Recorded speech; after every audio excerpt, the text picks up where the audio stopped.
We've been moving through Genesis, and I'm going to give a quick... when I taught at the university, I would do this almost at the beginning of every single class. I would recap. Because what happens, I think, is as you move through a book, the summary changes because you highlight different things. So I'm going to give you a summary again. God created everything out of his love. So it's important that we look at all of creation as an explosion of God's love creatively. That's where we came from. But in that was the choice. And out of that, Eve chose. And Adam was a quiet accomplice, but he also chose. And so there was a corruption of the good. And then we deal with those things today. I was created in God's image, but there was a corruption. Ever since then, God has been working, we've seen it again and again, to redeem. And that's a word, if you're not familiar with church, the only way that I think you use the word redeem is for a coupon. So what we mean by redeem is to bring back into its intended design, into its intended fullness. And there have been a number of ways that God's tried to do this. The greatest is this promise to Abraham to create a holy nation, a holy people. And he promises to Abraham that he's going to do this. So we are just at the end. Today is the last sermon that we're considering to be part of Abraham's story. Interestingly, the passage that I just read, which is the beginning of today's message, Abraham is already dead. But Isaac is just a blip. This son that Abraham was asked to take up on the mountain, just a blip. And what we're focusing on here today are Isaac's two sons. I should say two of Isaac's sons. The rest of them are a passing statement. So we have some of this backstory here, that there's two boys. They were competitive before they were born. Some of us who have brothers and some of us who have sisters, you might be competitive enough with your siblings that you think probably if you were a twin, you would have been wrestling that early too.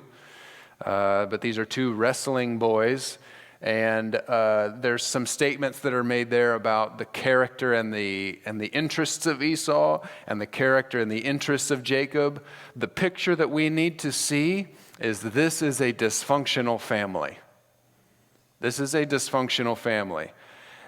It says in the Bible that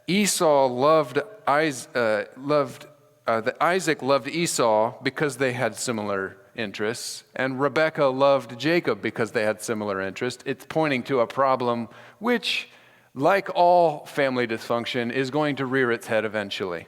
So we're going to get to it. What I want to do today, though, is take us from verse 29 to verse 34. You see that where I stopped reading is the end of verse 28, and at 29 it begins with the word once, which you can read as like a fairy tale. It's telling a little short story. Once upon a time, and just like a fairy tale, it's going to end with the moral of the story. Don't skip down. Some of you already read it. Once, when Jacob was cooking some stew. That's what Jacob does, isn't it? He hunts and he cooks stew. No, sorry, I got that wrong. Jacob cooks stew. Esau came in from the open country. They are doing what they do. It says that Jacob is content to stay at home among the tents, and that's what he's doing. Esau is a man of the open country. So Jacob's cooking stew. Esau comes in from the open country, famished. That's the spark in the story. If you take off the word famished, the rest of the story doesn't make sense. They're doing what they do. Where does the story turn? Something at the beginning of every good story has got to spark your interest. Here, the spark is exhaustion, just like it probably is in your life. Everything was going along just as it always does, and then I got exhausted. And that's where my story begins. Many of us, out of what happened in our exhaustion, have the beginning of a story. Some of those stories are being written right now. Are you tired? What's the difference between tired and exhausted? Think about that in your mind. The difference between tired and exhausted. I think I'm tired at the end of every day. That's how I fall asleep.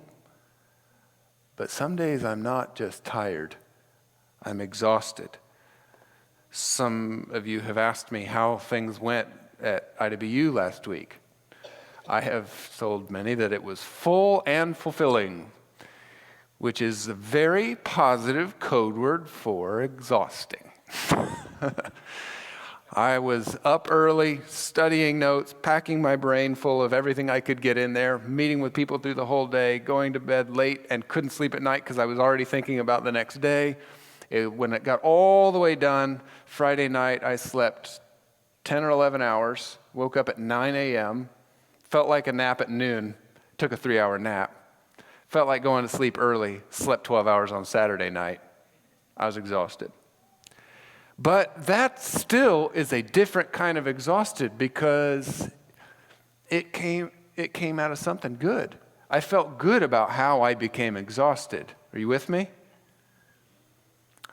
I want to tell you about a different kind of exhausted. In just every board meeting, I open with just kind of giving my feelings. It's a lead pastor report. Here's how I am feeling about how things are going. And in December, it was ugly. I'm still kind of learning, and I think we turned a corner in December, but I'm still learning how to do this job. And so I'm a very accomplishment-oriented person. I just say, yeah, I can do that a lot. Even if I don't tell you in my head, I'm like, yeah, I can do that. You have anything else I can add? I can do what else I can. Then I go to bed and my wheels are spinning all night long. And that had happened and built up until I reached an unhealthy point of exhaustion, which is one of several reasons that I'm in counseling. The board was very helpful to hear the kind of exhausted that it was. I don't think any board members or people in my life are concerned that I just told you that I slept a lot the weekend after a full and fulfilling week, and I don't think any of you are worried about me. But the report that I gave to the board, you see, they're both exhausted, but there's a kind of exhausted. And that exhausted is a little bit scary for the people that we love. Jesus tells us in Matthew 11, "Come to me." If you are exhausted right now, I want you to hear these words of Jesus. "Come to me, all who labor and are heavy laden, and I will give you rest. Take my yoke upon you and learn from me, for I'm gentle and lowly in heart, and you will find rest for your souls. For my yoke is easy and my burden is light." Exhaustion is the most active spiritual battleground in your life.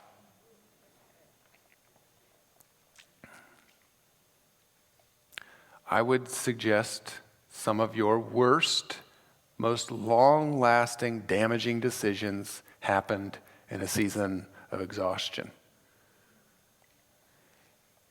But it's tricky. Exhaustion is tricky. When we had that ice storm, many of you know my house has a carport, and Jade's van is parked under there, and we got stuck. See how nice I'm being? We got stuck. Jade got stuck. So I had cleared out a little area that was just because it slightly ascends to the left. And so I cleared out just enough area that from the carport you can get it going and then get up. And she got up but then stopped in the snow. And so then it went down and I thought, Then we let it go back down. What happened, I didn't know that vehicles did this, and I don't think it's all vehicles, but there's a safety mechanism that when a certain series of things happens on a vehicle, it locks the parking brake. If the door is open and you don't have traction and your seatbelt is, I'm serious. I don't know who made up this random code that, hey, you can use your vehicle and the parking brake will not lock, but you may not open the door and take your seatbelt off and spin your tires, says Chrysler, and we will lock up your parking brake permanently, and you will spend 30 minutes on Google and calling mechanics to figure out what just happened. That's what happened. This is the crazy thing is I had all the kids out there pushing. We had all of this area. We had moved. It was so much work. Do you guys remember trying to shovel that stuff? It was awful. I did more of it than you, I promise. We did this whole area in front of the van. It did not matter how much we cleaned out because we couldn't get the van to move forward. The parking brake was locked. So I saw online, apparently it can freeze, and I thought maybe that's it. So best I could think of was I have a heat gun. So I had an extension cord with a heat gun underneath there, like, this is the stupidest waste of my time. This is doing nothing.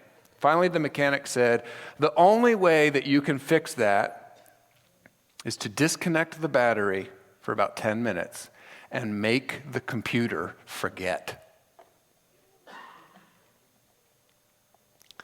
Some of you are exhausted. And you think that if you just press the pedal harder, you'll go.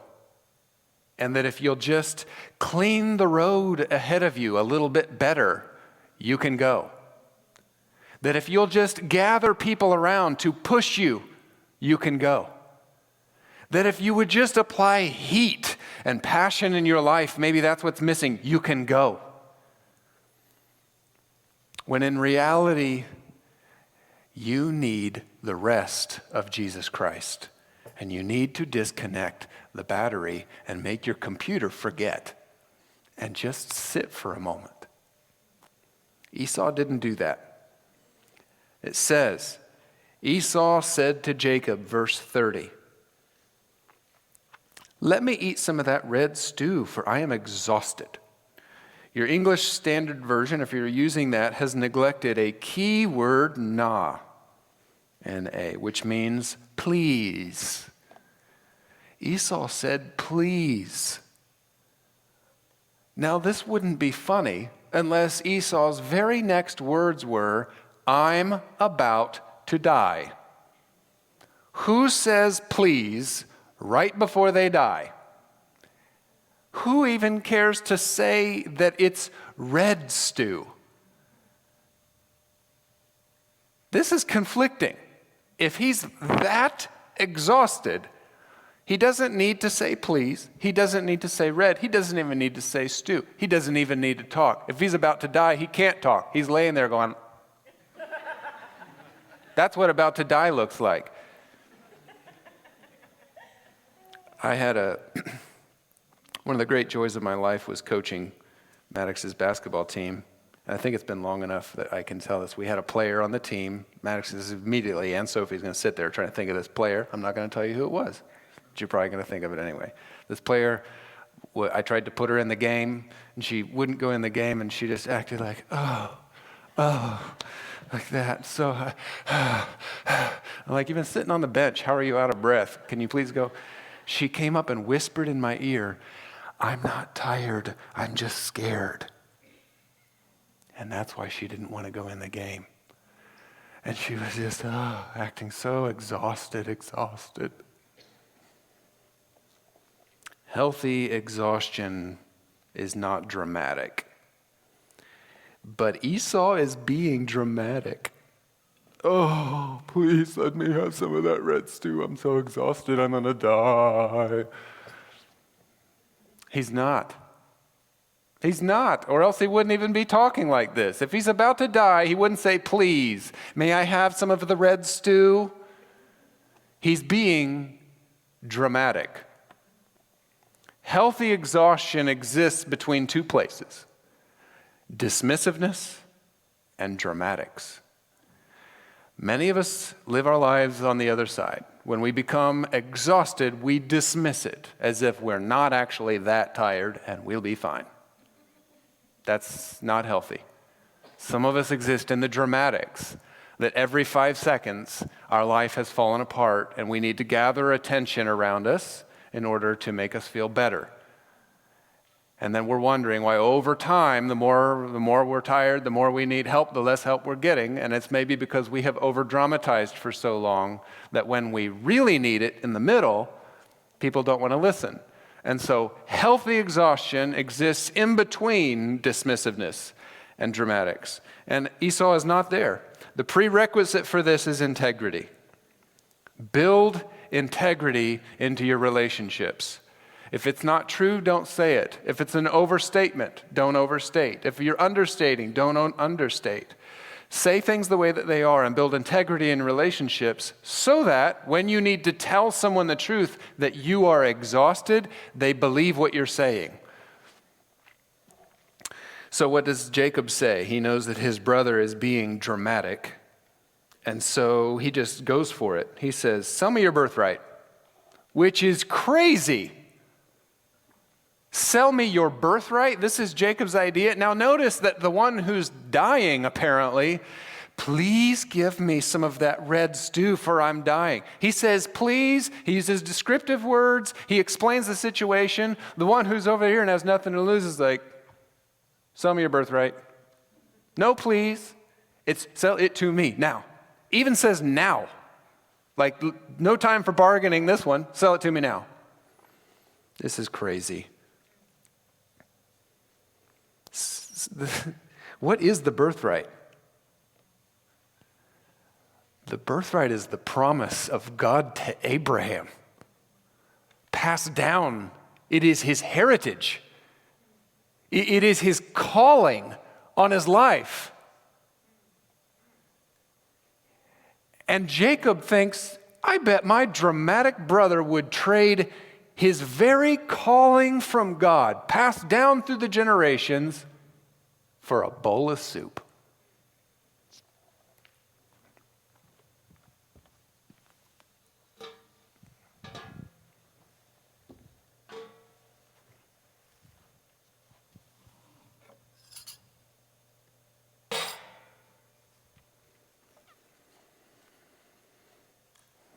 Seems like a no-brainer.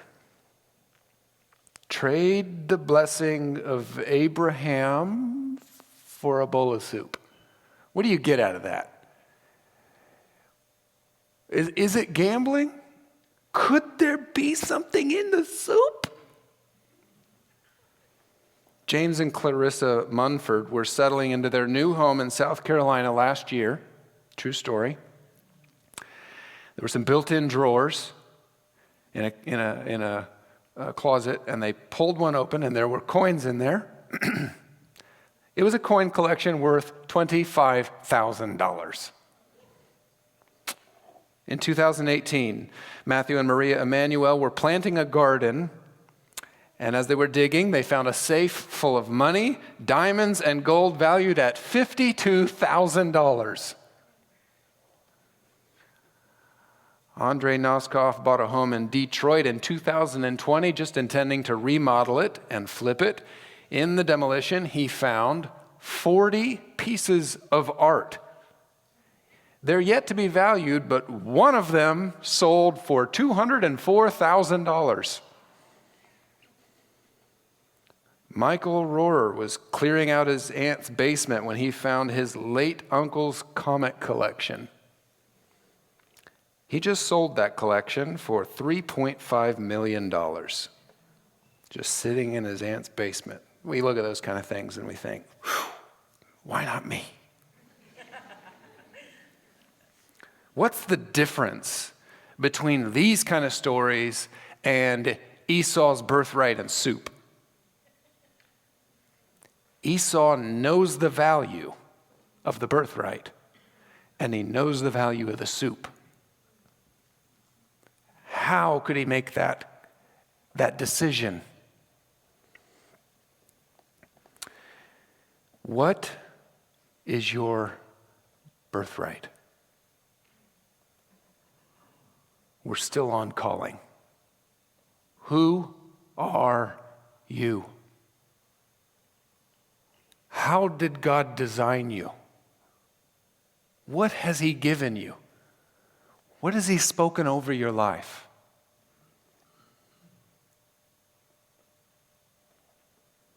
Esau said, I'm about to die. What use is a birthright to me? In verse 32. And there it is.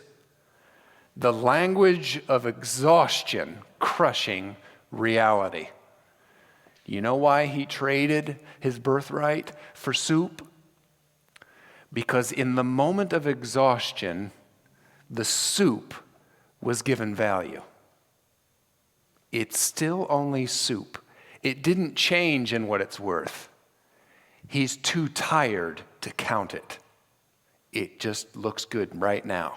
So it fixes the problem now. Now. I hurt now. I'm tired now. I need it now. My birthright isn't now. My birthright doesn't go into my belly, and I need food now.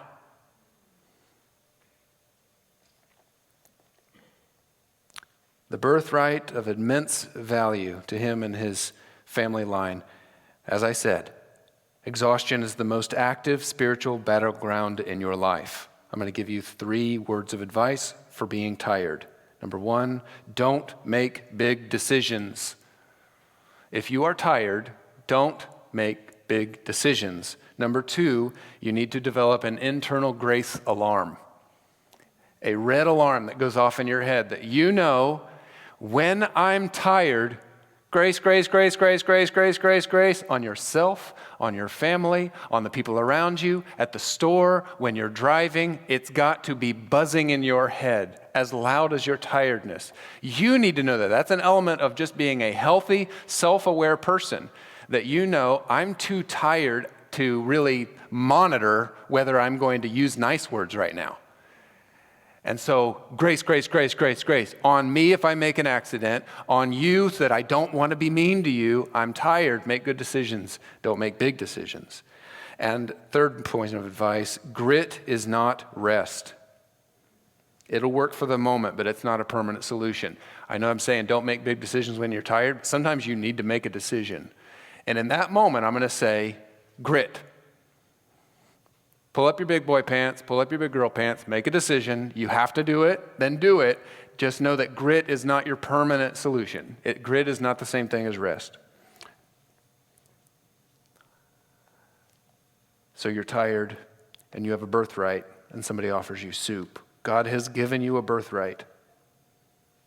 Don't touch it. Don't edit it. Don't reduce it. Don't jeopardize it. Jacob is smart. Swear to me now. Make the decision right now. Make a decision when you're tired. Do you want the soup? Do you want it? How tired are you?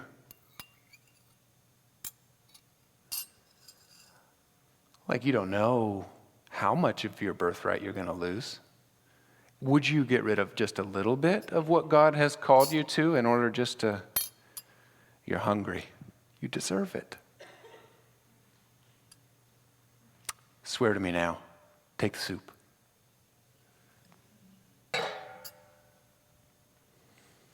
Jacob seized the moment. Says in verse 33, so he swore to him and sold his birthright to Jacob. When you make decisions, concessions, or agreements in your tiredness, they stick. Tiredness is not a reason later you don't get to keep the receipt. I made a decision when I was tired. It's funny, but it's going to serve my illustration here. I think I told this a long time ago.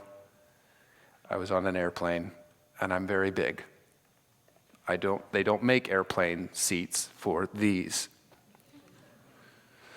So I had a very hard time going to sleep, and my heart would, every time my heart would jump back to, bring me all the way back awake again. So over the counter is a different situation in Uganda. I got something over the counter that was definitely going to put me to sleep.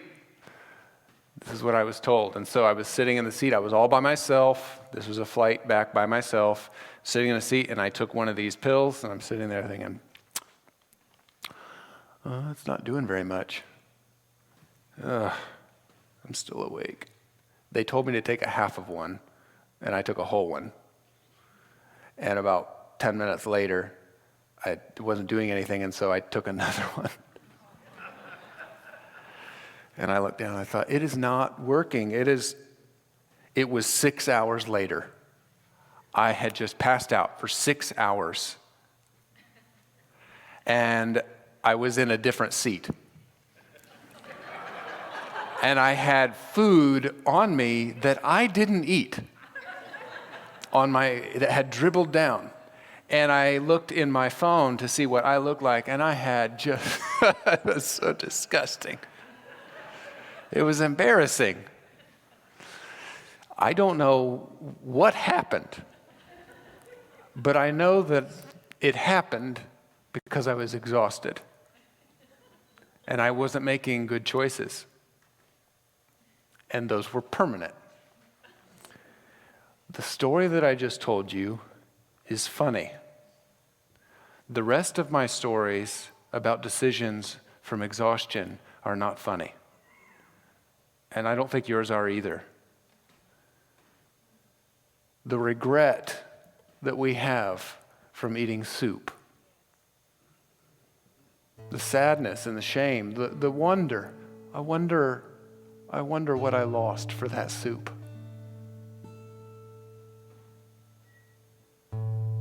I wonder how much that soup really costs, because I've forgotten what it tastes like. I just remember what it costs. Verse 34, then Jacob gave Esau bread and lentil stew, and he ate and drank and rose and went away. Life is going to offer you soup every day.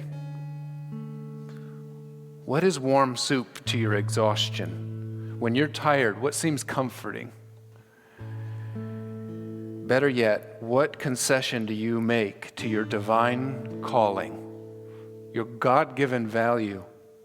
What concessions do you make when you're tired? Notice that it says he ate and drank and rose and went away. Does that remind you of anything? Genesis 3:6, Eve, she took, she ate, she gave. He took, he ate. Most of our worst pain begins with a moment of flippant disregard for God's design and intentions. Just like that. And exhaustion is the most active spiritual battleground in your life. And then the moral of the story. Once upon a time, when Jacob was cooking some stew, Esau came in from the open country famished. He said to Jacob, quick, let me have some of that red stew. I'm famished. Jacob replied, first sell me your birthright. Look, I'm going to die, Esau said. What good is the birthright to me? But Jacob said, swear to me first. So he swore an oath to him, selling his birthright to Jacob. Then Jacob gave Esau some bread and some lentil stew. He ate and drank and then got up and left. And so Esau despised his birthright. Another way to read it, and this is how Esau despised his birthright. God has placed a call on your life. Have you eaten soup?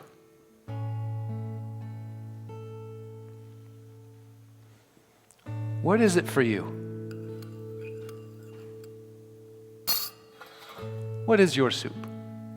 Did you already eat it? And the dishes are piling in the sink? Is it sitting in front of you and you can, do you smell it?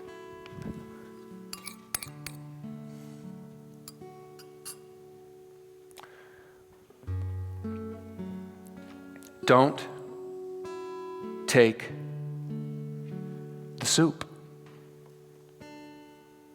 Hold firm to your calling from God. You are exactly who He said you are. Don't eat the soup.